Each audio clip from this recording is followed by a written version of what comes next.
Good morning বন্ধুরা। আর এই যে সকাল সকাল পার হয়ে যাচ্ছে আপনাদের দাদা সিম্পল সেটের নতুন একটি পর্বে সবাইকে অনেক অনেক স্বাগত জানিয়ে শুরু করলাম বন্ধুরা।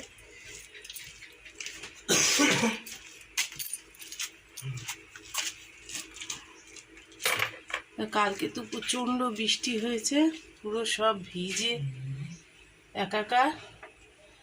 তীব্র দাবদাহ থেকে মুক্ত হয়েছি, আর কি আনন্দ ওই জন্য।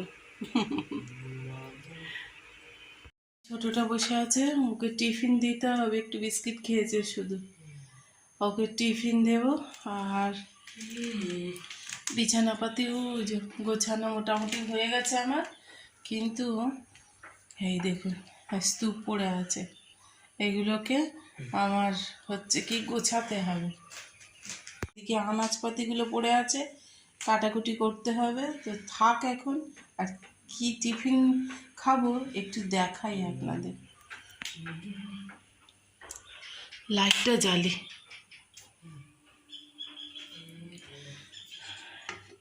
এই দেখুন, কালকে করেছিলাম কাবলি ছোলার একটা মানে তরকারি না টিফিন। আর এখানে চিংড়ি মাছ এই যে বরফ ছাড়ানোর জন্য রেখে দিয়েছি, আজ চিংড়ি রান্না করব।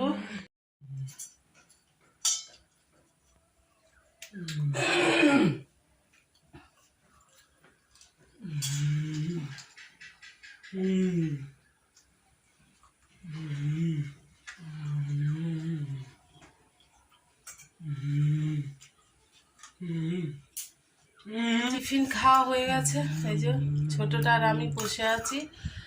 আর কালকে বৃষ্টি হওয়ার পরে না বন্ধুরা, যে কি আনন্দ, মানে সারা দিন অপেক্ষা করে বসে আছি কখন বৃষ্টি আসবে। জামা কাপড় যেগুলো দেখালাম ওইগুলো মানে গোছাবো, সেই ইচ্ছা করছে না, মনে হচ্ছে যেন কখন বৃষ্টিটা আসে আর দেখবো, দেখে তারপরে আমি ওই সমস্ত কাজগুলো করব। আসলে এত পরিমাণে ঘাম দিচ্ছিল, ঘাম দিয়ে দিই না বন্ধুরা, আমার মাথায় ভীষণ ঘাম দেয়। আর ঘাম দেওয়ার পরে পুরো মানে কি বলবো, আমার স্পন্ডিলাইসিস আছে, সেইটা বেড়ে গেছে। চুল তো শুকাতে পারছি না, চুল ছাড়লে তো আধমরা হয়ে যাবো একদম, এমনি পারছি না থাকতে, এমনি থাকতে পারছি না, তার মধ্যে যদি চুল ছেড়ে দিই তাহলে তো আরও মরে যাব। তো এই করতে করতে ওগুলো আর গোছানো হয়নি, আজকে গোছাবো। আর এইটা টুংটাং আওয়াজ করছে চামচের। তো রান্নার দিকেও যেতে হবে। চলুন, আজকের ওয়েদারটা বেশ সুন্দর, শান্তি, আবার রোদও উঠেছে বেশ জোর। থেকে বেশি জানেন তো, ঘুম থেকে উঠে মাত্র দেখছি আমার গাছগুলো কেমন আছে, কারণ তারা যে কালকে এই যে কি আনন্দে নেচেছে বন্ধুরা, সেটা কোনো মাইক্রোবস নেই যেটা দিয়ে ওদের মানে সেই ফিলটা করা যায়। আসলে ওদের সঙ্গে সবসময়, আসলে ওদের সঙ্গে সবসময় থাকি, তো থাকি মিনস ওদের খাবার, জল, পরিচর্যা যতটুকু পারি আমি আপনাদের দাদা দুজন মিলেই তো করি। তো সেই কারণে বলছি ওদের সঙ্গে থাকি। তো এই কারণে হচ্ছে কি, আমার খালি মনে হচ্ছিল যে ওরা কিভাবে আনন্দ করছে, এনজয় করছে বৃষ্টিটাকে। কারণ পাতা পুড়ে গেছে, জানেন, কলা গাছ পুড়তে জীবনে দেখেছে না, আমাদের কলা গাছ পুড়ে গেছে। আমি যদি সম্ভব হয় ছাদের উপর থেকে দেখাবো আমি, কারণ ওটা নিচে আছে। কাটাকুটি করে নিয়েছি আর রান্না বসাবো, কারণ বেশ দেরি হয়ে গেছে, 9:30 10টা বাজতে যায়। তো চলুন বন্ধুরা, যাই গিয়ে রান্নাটা বসিয়ে নিই। রান্নাটা তাড়াতাড়ি করতে হয়, তো রান্নাটা আমাকে তাড়াতাড়ি করে নিতে হয়, কারণ 12টার মধ্যে এদের খেতে দিই, আমি নিজেও খাই। তো আসলে একটা ডায়েট ফলো করতে হয়, যেহেতু আমি ডায়াবেটিক্স। তো চলুন বন্ধুরা, আর বেশি বলবো না, চলুন। আমি কড়া বসিয়ে দিয়ে গেছি, কড়া অলরেডি গরম হয়ে গেছে, তেল দিয়ে নিই। তেল এই বোতলে নেই, অল্প আছে, ঢালতে হবে তেল, এমনি তেল আছে। আর বড় ফ্যানটা আস্তে করে চালানো আছে, তবুও আওয়াজ আসছে। একটু পাঁচফোড়ন দিয়ে নিয়েছি, আর এই দেখুন আমি পেঁয়াজ দেবো তরকারিতে, তো আমি পেঁয়াজটার খোসাটা রেখে দিয়েছি। এটা না গাছের পক্ষে ভীষণ ভালো, পেঁয়াজ রসুন এর খোসা মানে ভিজিয়ে রেখে মানে পচায় যেটা, সপ্তাহখানেক রেখে 3-4 দিন রাখলে হয়, সপ্তাহ লাগে না। তো সেটা গাছে দিলে কিন্তু ভীষণ ভালো হয়। যাই হোক, পেঁয়াজ দিচ্ছি, এক্ষুনি বিস্ফোরণ হবে, কথা বন্ধ। চিংড়ি মাছ দিয়ে করবো বলে এই যে চিংড়ি মাছ দিয়ে দিলাম।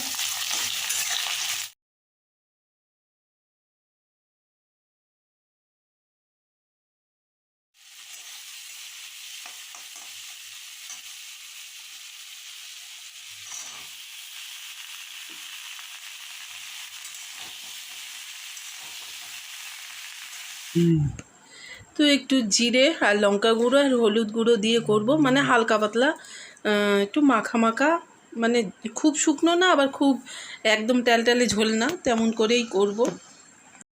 আমি ঝোল দিয়ে দিলাম তরকারির মধ্যে। কি করছো? আয়নায় সারাক্ষণ নিজেকে দেখতে আছে। হ্যাঁ, কেমন লাগলো নিজেকে দেখে? বলে দাও। ভালো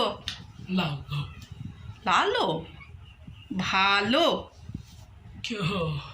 ভালো, গুড।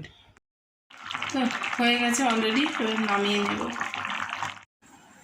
আর করলাম একটু বেগুন ভাজা, আর একটা ভাজা করব, দেখাচ্ছি আপনাদের। আর করছি উচ্ছে ভাজা, আর ও যেন বলছে আমাকে খাও আর সুগার কমাও। ও, তা আমি শাক দিয়েছিলাম, সেই শাক খেয়েছো তো?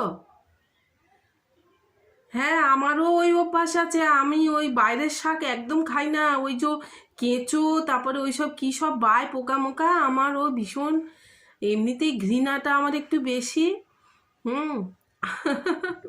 করেছি বেগুন ভাজা, উচ্ছে ভাজা, আর ঢেঁড়স আলু দিয়ে চিংড়ি মাছের তরকারি করেছি। কালকে ঝড় বৃষ্টিতে বন্ধুরা ঘরে তো যাচ্ছে তাই অবস্থা হয়েছে, না একটু মুছে নিলে হবে না, তো একটু মুছে নিই। আর এখানে আনাজ কাটি বলে এই জায়গাটায় কি দাগ দাগ হয়ে যাচ্ছে কে জানে। হাতের যন্ত্রণায় কালকে সারা রাত ঘুম হয়নি, তাও ঘরদোর না মুছলে ঘরদোরে টেকার অবস্থার মতো নেই। কালকে তো ঝড়ে কি বিশ্রী কাণ্ড হয়ে গেল। আমাদের রুমগুলো মুছবো আর প্রার্থনার রুমটা মুছবো না, কেমন দেখায়। তো হচ্ছে ব্যাপার বন্ধুরা, চলে তো এলাম যতটুকু পারি, এই হাতটা নাড়তে পারছি না, ওই ঠান্ডা লেগে এমন অবস্থা হয়ে আছে আর কাকে বলি।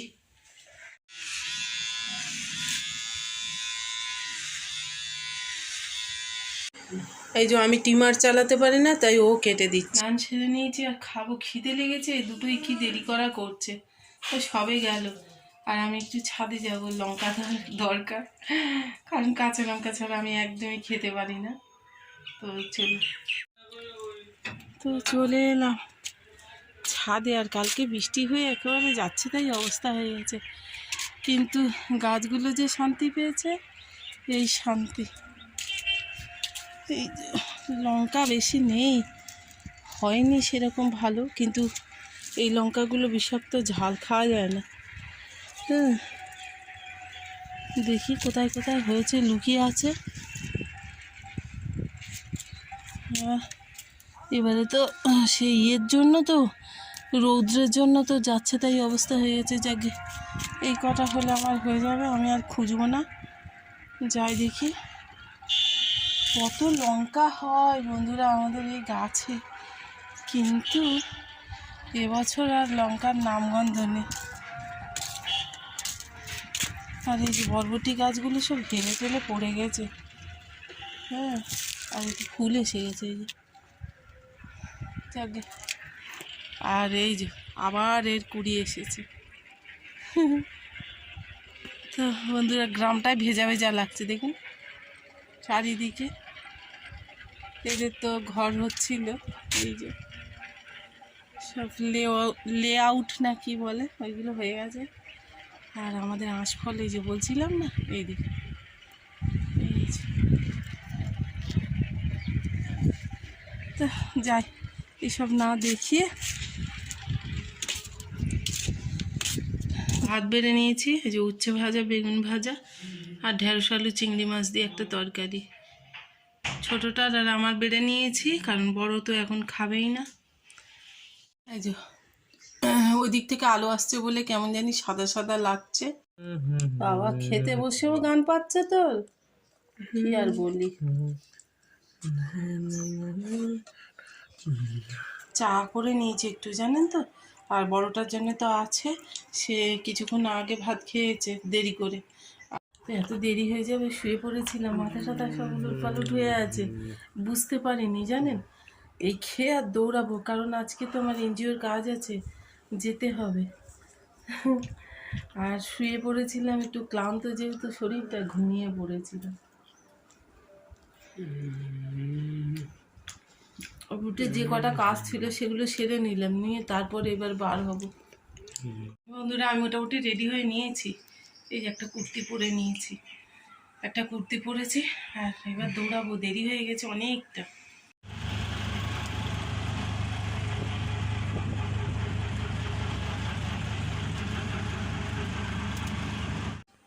তো গন্তব্যের দিকে এগিয়ে চলেছি, তাড়াতাড়ি যে যত তাড়াতাড়ি যেতে পারবো তাড়াতাড়ি বাড়িও ফিরবো। তো সাইকেলে করে চলেছি বন্ধুরা, এই যে মিনিস্ট্রির কাজ সেরে এগিয়ে চলেছি। আর এই যে আপনাদের দাদা, এই তো এখানে কি হচ্ছে, মেলা। এই সুন্দর দৃশ্যটা আপনাদের সঙ্গে শেয়ার না করে পারলাম না। আসলে আমাদের এদিকে তো তেমন দেখা যায় না, ওই পুজো হ্যান ত্যান উদ্দেশ্যেই হয়, কিন্তু পাটুলির এই জায়গাটা সারাক্ষণই জমজমাট, সুন্দর, খুব সুন্দর দেখতে এই জায়গাটা।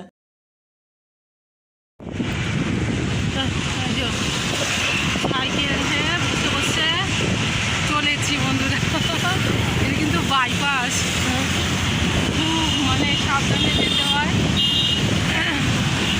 এখান থেকেই বাড়িতে ফিরবো, আর এটাই আমার ছোটোবেলার রাস্তা না। এই রাস্তায় আমি কত ঘুরেছি, আর আপনাদেরকে বলে বলে মাথা খারাপ করে দিয়েছি। গাড়িতে 6 লাখ হয়ে দাঁড়িয়ে আছে, আমরা এই ওপর থেকে যাচ্ছি, নেমে গেছি। আমাদের সাইকেল গাড়ি না, কম দামি। তো বন্ধুরা আমি বাড়িতে অলরেডি বাড়িতে চলে এসেছি, আর এই ছোটকে বসিয়েছি খাওয়াতে, ওকে খাইয়ে দিচ্ছি। আর এসিতে ছিলাম অনেকক্ষণ, ওই জন্য শরীরটা এত খারাপ লাগছে। বড়টা আমার মাথা একটু ম্যাসাজ করে দিয়ে গেল। এই যে তো বন্ধুরা আজকের ভিডিওটা এখানেই শেষ করছি। খুব ভালো থাকবেন, নিজেদের খেয়াল রাখবেন।